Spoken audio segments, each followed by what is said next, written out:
Hey guys, Dude11 here, back with another video. This video is basically gonna talk about the conference championship games. So that's basically all the video is gonna be. But before we start something completely unrelated. I'm just gonna say it's gonna be a long 2 weeks. Anyway, so let's get right into it. So let's start with the first game, the NFC Championship. Now, this was the better of the two championship games in my opinion. Um, I mean, by the way it looked at first, it was a blowout at first. Tampa Bay ran away with it. They had a 21-10 lead at halftime. And to be honest, it shouldn't have been that way. Tom Brady threw basically a Hail Mary pass, and it was to Scotty Miller, and it was a touchdown caused by Packers defender Kevin King's horrible covering. That was probably Kevin King's worst game in his career at Green Bay, and I don't think he's gonna come back next season to the Packers. So it was 21-10 at halftime. The Bucks only scored 10 points in the second half. And they started out the second half amazing. The Packers got the ball, and then Aaron Jones fumbled it on a big hit. Bucks got it back into the goal line, and then immediately the next play, it's a touchdown from Brady to Brate, and they made it 28-10. At this point, it looked like it was over. The Buccaneers looked like they were in total control, running away with it. Then the Packers started to come back. They started scoring. The Bucks started not to do anything, and then just like that, it was 28-23. It could have been 28-25, but Equanimous St. Brown dropped the two-point conversion attempt, and I know it was tipped by Ndamukong Suh, but after look at the replay, it was like right here. He should have caught it no matter what, but it was a drop, so then it was 28-23. And then after that, fourth quarter was Brady, especially the second half. Brady was horrible, especially in the fourth quarter. He threw two interceptions in the fourth quarter. One on a throw to Mike Evans that he tipped, and then it was intercepted by Jair Alexander. People want to blame Mike Evans for that, but to be honest, it was a little bit Evans, it was a little bit Tom Brady as well. That throw was a little high. You had to see he had to reach all the way up here, and he couldn't quite get it. And then there was another interception later. He threw three interceptions. Tom Brady threw three interceptions that game. And what do the Packers do with three interceptions? How many points did the Packers score off of turnovers? 6.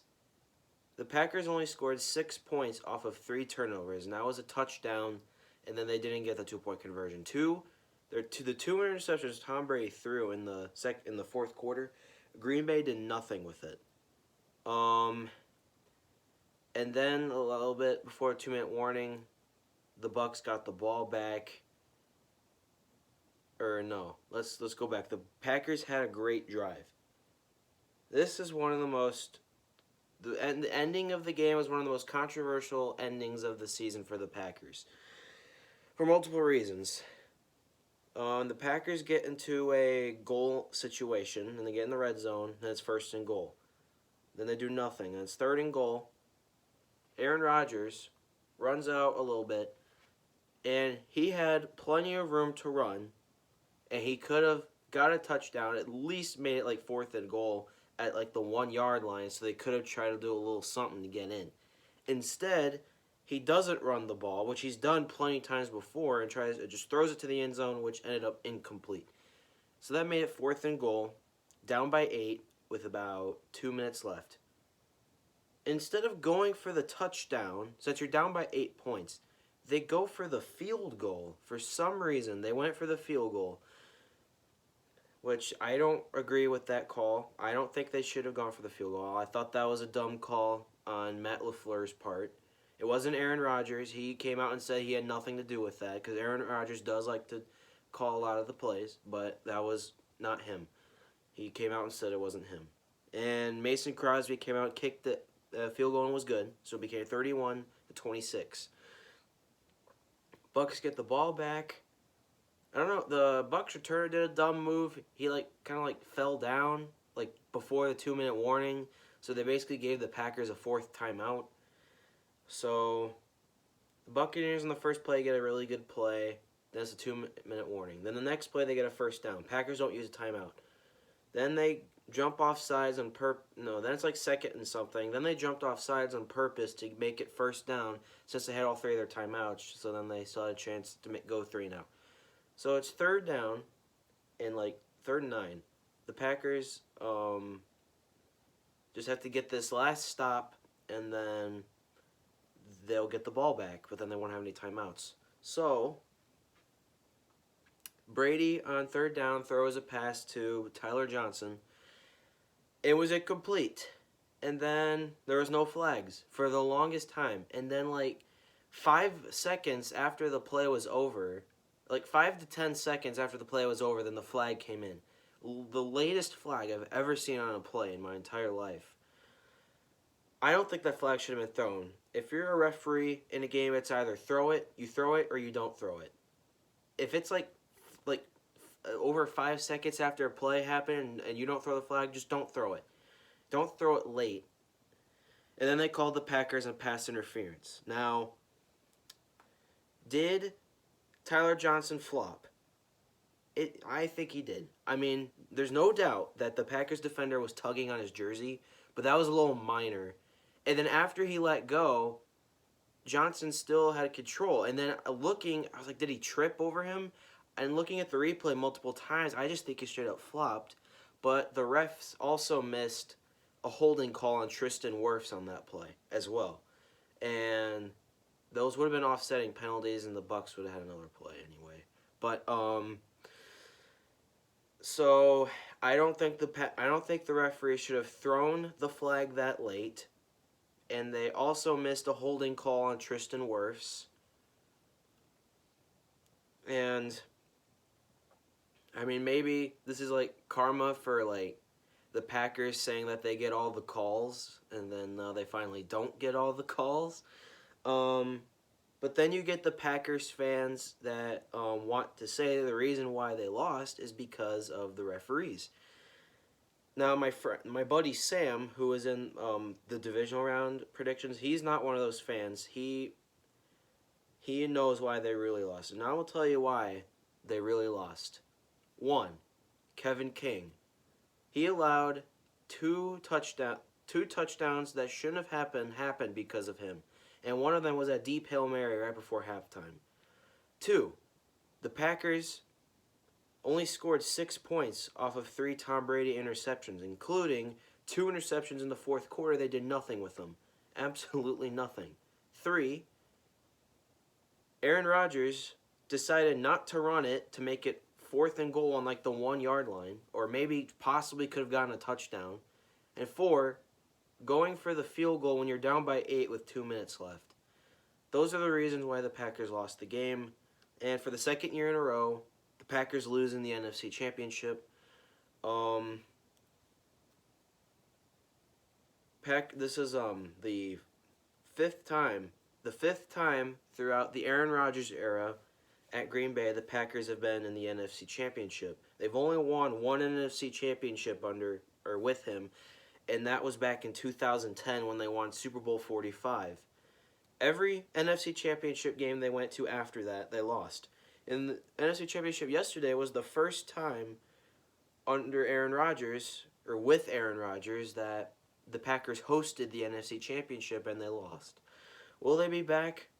I feel like they'll be back in the NFC Championship, but they got to figure out how to win. I mean, they've only been to one Super Bowl under Aaron Rodgers. Aaron Rodgers and the Packers have lost 4 NFC Championships. That was in 2014 against Seattle. Packers had a huge lead, but they let them come back and win in overtime. 2016 against the Falcons, where they got blew out. 2019, like last season against the 49ers, and then yesterday against the Bucs. So, the Tampa Bay Buccaneers are going to the Super Bowl.